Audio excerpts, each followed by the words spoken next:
Yountville, California. Call for reservations now. 800 351 1133. That's 800 351 1133.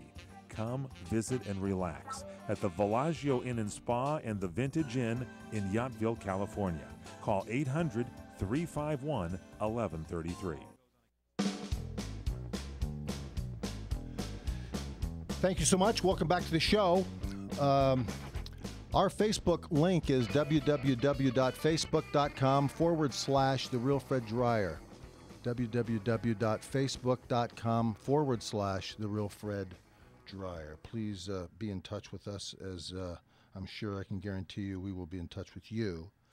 The subject is Mitt Romney and what has to be done. And I said this to you before. There is no Ronald Reagan. There is no super conservative in the Republican Party. Maybe Marco Rubio in the future could possibly very well be. Maybe that's who Mitt would choose as his vice president. I know that my feeling is that he would be an excellent vice president in more ways than one, and that would be is that I believe he represents the moral fiber that is in this country that has been ignored. What has been ignored terribly and destroyed terribly, and I'm going to lay it right on George Bush and his 8 years.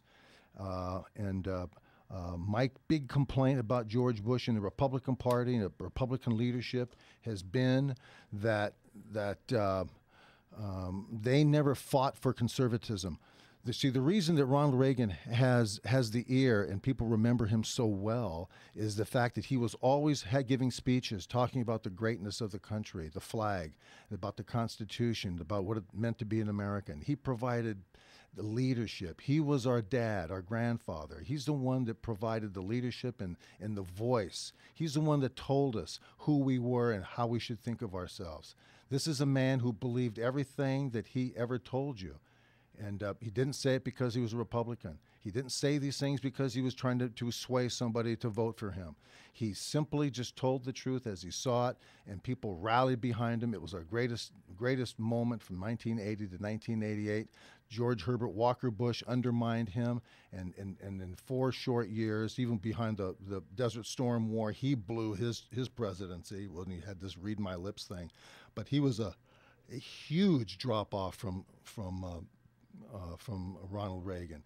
But the base remembers Ronald Reagan, and if Romney comes out of the chute and he starts talking to you about the greatness of America and not trying to sell you like a used car salesman. I always call him a busy, nervous used car salesman. He just sounds like a used car salesman, trying to close you before you get out the door.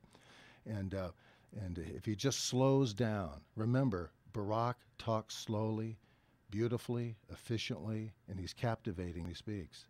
Romney goes the opposite way. And you put these two together in the same room, put them on television, and they're going to contrast one another, and you're going to see the nervousness, and nervousness is interpreted as insecurity. And you're going to see the way Romney stammers along and talks and tries to sell you and be so enthusiastic, like everything he's saying is important.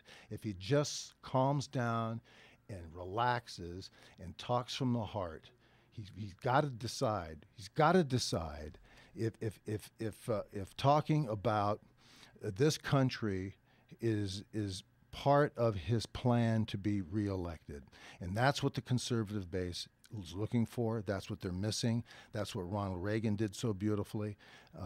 And he also took the advice of good people, like I mentioned, Jack Kemp when he came in with his tax program. All of that stuff was because all of his leadership and his great presidency was rooted in the fact that he brought great conservative minds into the White House. He relied on these people. And one of the criticisms in this piece is that they're frightened, the base is frightened that Romney will not bring the conservative wisdom into the White House, that he'll go around that wisdom. And there are people in the conservative party, in the conservative movement, the Tea Party, that that are very common sense and constitutional driven. That's what the whole thing was about. And in order for Romney, I think, to rally those people, he's got to talk to them from the heart, you know, and at the same time not be afraid and pull any punches when he's talking about the mess that Obama's gotten us into. And we don't have to go out and attack him, but we shouldn't be afraid of him. And if the base and if the American people realize that Romney's afraid to talk openly to this president and criticize him, you know, we're going to have a very big problem come November 7th, and that's not what I hope happens.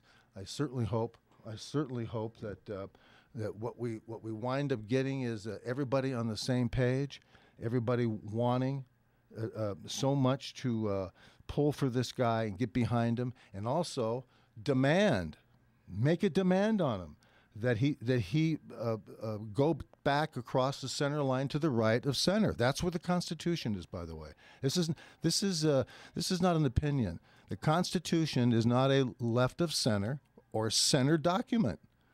It's politically on the right, and so once you understand all of that, once you understand where the Constitution is and what it provides us, and what has to be said in order to defend it, what has to be done, what behavior has to be enacted to defend the Constitution, you'll see it. It's like when you hear the truth. Most people, when they hear the truth, will see it. I mean, liberals don't, because they think politically, and right now we're up against it, and we need somebody here to start talking to us the right way. We need somebody here to rally the base. It's Mitt Romney, you know, and we got to get behind him. We also have to demand that he come back off of his left of center social issues and start talking to us the correct way. Otherwise, you know, we got 4 more years of you know who.